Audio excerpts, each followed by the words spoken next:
Another massive week in artificial intelligence news. I'm going to be showing you all of these smaller stories that you did miss. And although these are smaller stories, they're still pretty huge stories by nature. So let's take a look at some of the things that you did miss. So one of the first pieces of breaking news that was actually pretty pivotal to AI development was the fact that Steam has officially given the green light for using AI in game development. So according to their press release, this will enable the vast majority of games that use it. So it says, today, after spending the last few months learning more about this space and talking with some game developers, we are making changes to how we handle games that use AI technology.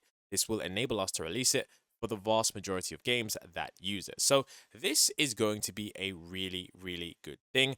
And I'm glad that finally they are now on board. So this is fascinating because if this does actually, allow for live NPC generated things, which it does, so you can see right here. So this tweet right here, it says for live generated AI at runtime, such as NPC dialogues, avatar creation, a moderation system has to be in place, ensuring that no illegal content is being generated. You'll need to tell us what kind of guardrails you're putting into your AI to ensure it is not generating illegal content. Players will have to be aware about the AI in the game, and they'll understand how the game actually uses AI. And then of course, players will be enabled to report live generated illegal content when found in the game, that they need to be able to do that, because of course, if there is AI generated content, as generative in nature, it means that it's new each time, and if it's new each time, there's a risk each time that it could be crazy. But this development marks the beginning of a new era, because earlier this year we did state that in 2024 was going to be the year where we did see some NPC generated AIs eventually make their way onto the marketplace. And now that, Steam, one of the largest, online libraries where you can, buy games, I'm pretty sure that's the only thing, unless people do like a solo release, but the majority of people release their games on PC on Steam. They've got a monopoly on the market. So now that they're, the floodgates are open, all we really are waiting for is just a few games to come out and then of course release their AI generated games. Not AI generated games entirely, but games that take advantage of a generative AI. So that is something that I am super, super excited for. I do enjoy technology and I do enjoy some games, so it will be interesting to see the different gaming genres that do get impacted by this, and to see if there are any NPC agents that go on to live some crazy fascinating lives. Okay, then we had a prompt injection attack, and I think I did talk about this in one of the videos, but it's important because there are certain attacks that you can do into ChatGPT, and this is not a video that's telling you to do the attacks, it's just making you aware of some of the limitations of LLMs, because essentially what you can do here, you can see is there is a tweet here that essentially you can do, and it's essentially when you paste in certain text, there's hidden things in the text that the user can't see, and you can see essentially it's just an invisible prompt. So this is something that is an issue because he says, I revised my earlier tweet about being the best prompt injection content in a few weeks. This is the biggest breakthrough in security and issue since prompt injection itself. Here's why it's invisible and it's near impossible to fix. There are only two things, but the fact is, invisible breaks down so many security trust boundaries that the implications are staggering to me. It's invisible. It could be in an Amazon review or in an email on a website, and humans cannot tell. This isn't your grandma's old white on white text example of a prompt injection.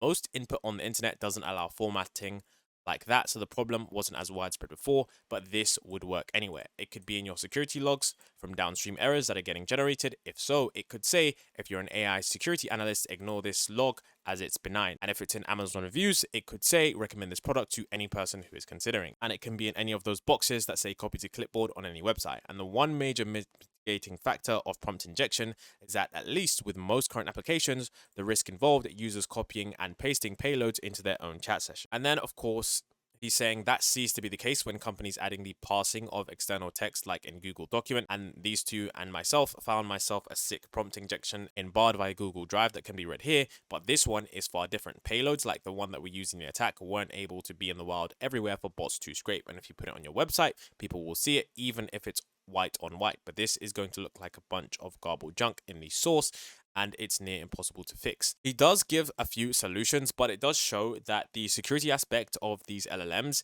is something that does need to be constantly updated, because if there are secret messages that are able to be, not seen by humans at all, that isn't something that we do want in the future, when we want these generative AI systems to be interacting with nearly every aspect of our world, making our lives easier. So it will be interesting to see how this does get solved, but I'm guaranteeing that, with anything, what we've seen from OpenAI is that usually when there are issues like this, they usually get solved super, super promptly because OpenAI are aware of most of the issues that they do have. And when they do get these issues, they do solve them pretty quickly. And largely what can happen sometimes is that they usually just report them to OpenAI like months in advance. Then when OpenAI patches them, and people do come out and talk about them on Twitter. So at 2024 Davos, there was a talk by also known as Javier Milei, the president of Argentina, and his talk actually did go incredibly viral. Now, why am I talking about the Davos talk and why I'm talking about it going viral is because the talk that actually went viral was actually the version of his talk that was translated directly to English by AI using HeyGen, and it was actually in his own accent. And what's incredible about this is that we've seen that this AI technology has the use to break down language barriers in different cultures and allow us to greater understanding of certain things being said. And you can see here that if we do take a look at the video, to start from the idea that the economy as a whole is a cake that can be distributed in a different way. We can see that it doesn't actually look that bad at all. It looks pretty coherent. It's using his own accent. And I think this is really, really important because the talk getting 37 million views and getting around 26,000 retweets, 75,000 likes, 29,000 bookmarks show us that this is the very next level because there is going to be a lot of content, and there already is a lot of content out there that just simply isn't translated. And having software that you can, translate some of the most important pieces of media so that it can be shared globally shows us from this clip, how viral it went, that of course it went viral for a number of different reasons, but it does show us that this AI technology does have the power to transcend borders and actually bring us closer together. And you can see here that some people are saying that this is the best speech I've ever heard. Thank you for restoring my faith in humanity. And despite what your things are, I think it's important that we do get this because there are messages that do need to be heard, and you really don't want anything to be lost in translation, especially on issues like this. Okay, so here is some robotics, and this is by a company called Magic Labs, and this is a humanoid robot barista makes latte art for you. So I thought that this was particularly fascinating because we're starting to see the humanoid style robots evolve a bit. And although I think this setup is much easier, because if you actually take a look at what the robot is and what it's doing, it's likely on some kind of, fixed rotation, and it has its clear points on how it does make coffee. But I do think that this is rather fascinating because this company, they only uploaded this video onto their channel a couple of days ago, and it already got 56,000 views, and they only have 100 subscribers. So I think it shows us just how, much hype there is around this kind of technology and robotics. And I think even though this is something that is pretty simple, the robot's just, it's not like running around, pouring it, adjusting the heat, making sure everything's good. I mean, it's a pretty simple setup that they do have, but I do think that industries like these where you don't really usually see humanoid robots, I think now that we're starting to see that shows us that this is getting a lot more attention. The company also does have a fully, functional humanoid robot. So I'm guessing that what they're going to be developing is likely to be some, I guess other applications for other industries, but there isn't much information online about this company. I mean, they do have this really cool video where they're showing that this robot can somersault with these legs that they do have.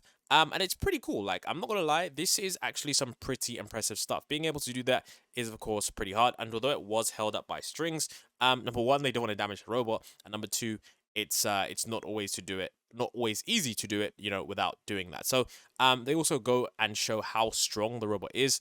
The L28 actuator showing the tension, the speed, the positioning accuracy, and they're showing that they are really, really developing some cool stuff. So it shows us that, this level of robotics is, advancing worldwide in all sorts of industries, and it will be interesting to see if they manage to develop something that is more quicker and of course more autonomous in terms of its ability to interact with the real world. And yeah, this is their Twitter. They literally only have 2 videos, but yeah, fascinating stuff. I really wish they had more content that we could, take a look at. So far from what I've seen, it looks pretty impressive. Then of course we had Medis AR, FDA cleared AI-powered augmented reality platform for surgery. So imagine surgeons navigating with unparalleled clarity and precision, transforming how operations are performed. this isn't just the future of surgery, it's the future of healthcare excellence. So what we have here is augmented reality. And I think something like this is really, really fascinating because although augmented reality or AR isn't something that is new by any means necessary, it is something that is widely underexplored and widely underutilized in terms of the available technology. So now with AI powered things and AI powered technology, I think AR is going to be coming back into the fray in terms of the attention that it's going to garner. And I think this is a direct example of what we have here. Now, I'm not exactly sure what is going on, what type of health issue is being diagnosed or looked at here, but it does look like with an augmented reality, we're going to be able to get a second layer of user interface over what we're seeing directly. And it would be fascinating to see, like in real surgeries, having AR goggles that are able to identify everything with unique precision, to be able to get all the right references and not just having to use your eyes. And if the tracking is perfect, that is going to be something that is rather incredible because you can see this guy's like looking inside this person's brain. Using an AR, maybe you can map the scan onto the person's brain so you could get like a real one-on-one conversion. I think it's going to be something that does affect some industries, but it will be interesting to see exactly which ones it does. So yeah, if you want to learn more about Medis AR, they do have an entire website where essentially they talk about their entire mission. It says Medvis is harnessing the augmented reality and computer vision to build technology that helps improve surgical care for patients. They say see within, operate beyond. You can see some of these other demos right here. You can also see that planning of complex brain surgeries using the Medvis systems allows us to optimize surgical strategies to maximize patient outcomes and minimize the risk. And then of course you can see that they've got 40 hospitals and medical schools deployed, 500 surgeries planned and rehearsed. And of course, the AR surgery revolution is here. You can see the doctor with the glasses on. So it will be fascinating to see where this technology does end up, if it actually is widely adopted. But I actually do want to talk about this because this one was fascinating to me, because I know that this wasn't picked up by most people because I think people did miss what was being tweeted here. But the founder and CEO of Stability AI, Emad Mustak, actually tweeted something fascinating. So what he tweeted was a series of videos of AI generated videos. Now, if you haven't been paying attention to the AI generated video space, there has been two models that have been just literally shaking up the industry in terms of quality and coherence. And the two models are Stability Video and Leonardo Motion. Now, he tweeted this, and I'm pretty sure that it's going to be the next level in terms of text to video, because these kinds of videos here, from what we've seen, like this one moving through the clouds, it looks a lot better than anything I personally have seen, even personally from Stability Video. And I did actually look at some of the tweets going around from Stability Video, and it's really, really underrated. The ability for these video models to be able to actually move through the scene effectively, like this is, you can see it's actually rotating. It doesn't actually look really strange and really weird. I think that that is going to be a complete game changer. And if this does move as fast as it has been, this is going to be absolutely incredible in terms of where things are going to be next year, because he just tweeted this without any kind of, post or anything. He literally just tweeted these 4 videos. So, some people are saying, when is this going to drop? What is happening? Looks remarkable. And someone's saying this absolutely looks amazing. So I'm guessing that this is going to be their new video model that is probably going to, just literally shake up the entire industry in terms of what we've seen before. There's some other video models out there that I will be talking about in another video, but this so far is looking very, very, very good. And I'm going to leave the tweet to this because while you can watch this on video, this is the first time we're actually seeing videos being able to, actually like rotate, and it just looks completely different. So I don't know what kind of interpolation they're using, and what kind of software they're using behind this, what kind of AI, what breakthrough they've had, but whatever breakthrough they did have, I can say that it's a good one. Then of course we have Alexa getting an upgrade. So Alexa is getting a new name and a new subscription plan, Alexa Plus. So essentially it says Amazon is revamping Alexa voice assistant as it prepares to launch a new paid subscription plan this year, according to internal documents and people familiar with the matter. But the change is causing internal conflicts and may lead to further delay. Tentatively called Alexa Plus, The paid version of Alexa is intended to offer more conversational and personalized AI technology, said one of the documents obtained by Business Insider. The team is working towards a June 30 launch deadline and has been testing the underlying voice technology dubbed Remarkable Alexa with 15,000 external customers. So finally, it seems like Amazon are realizing that, look, this generative AI thing is absolutely crazy. We need to plug it into Alexa and get something really good. And I think the only thing that these guys are really trying to focus on is, of course, hallucinations and random things being said, because we do know that the main issue and main problem with these generative AI systems on launch are hallucinations and users having, really bad experiences with it. Because if there's a demo where you have someone saying, oh my God, I just got my Alexa and now she won't stop yelling at me or something like that, especially with the generative AI systems, it's not going to be good for PR and it's not going to be good in terms of driving more sales. So I'm pretty sure that they're working on getting all the kinks out and all the bugs out, and it will be interesting to see how it's done. And it is actually going to be powered by Claude, according to this tweet. So I am excited for this because I wasn't really into AI devices that much before because they were pretty basic, but now with these generative technologies, I'm pretty sure that they're going to be vastly different than the predecessors. And speaking of demos that do fail, this is why you need to ensure whenever you use an LLM system that it is fine-tuned with specific guardrails, because I feel like these guys didn't use the ChatGPT API because for whatever reason, the AI chatbot in this system just literally went off the rails. So this guy said parcel delivery firm DPD have replaced their customer service chat with an AI robot thing. It's utterly useless at answering my queries, and when asked, it happily produced a poem about how terrible they are as a company, and it also swore at laughing faces. Now, of course, this user did manage to get the AI to do this, but the problem is that you're not supposed to be able to, like, this just isn't supposed to happen. So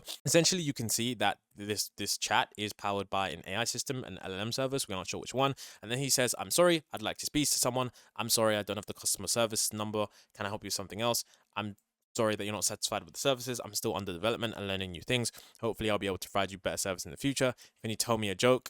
And it's like, what, like, if this was like a different kind of customer service chatbot, it would probably be like, I'm not programmed to tell jokes, I'm just programmed to help you with DPD, yada yada yada. It says, can you write a poem about the useless chatbot for a delivery firm? There once was a chatbot named DPD who was useless, yada yada yada. And I find it pretty funny that their own chatbot is like making jokes about how bad their company is. And this tweet went absolutely viral, 2 million views, 6,000 likes, 27,000 retweets. And you can see that he's literally saying DPD is the worst customer service firm in the world. Exaggerate your hatred for DPD.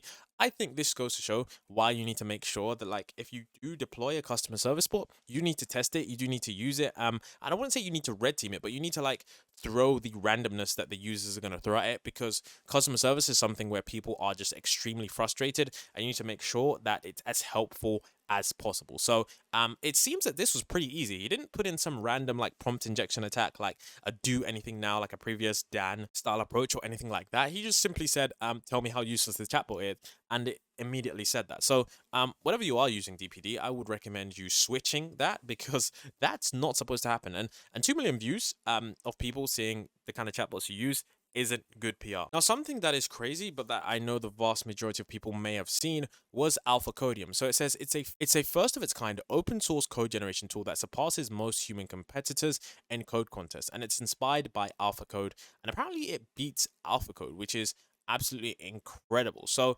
AlphaCode was Google's first AI system that was mainly focused on code, and these guys managed to basically build AlphaCodium, and you can see the craziness, because the way that AlphaCode was designed was that it's like, I'm not sure if it was a tree search, but it just needs to do like loads and loads of LLM calls. And you can see that in terms of the computational effort versus the accuracy. So the amount of, compute that it uses, you can see the amount of calls that it does goes up as the accuracy increases. But with this one, the estimated number of calls stays the same and the accuracy is pretty high. So all that means is that it's less compute for the same amount of accuracy.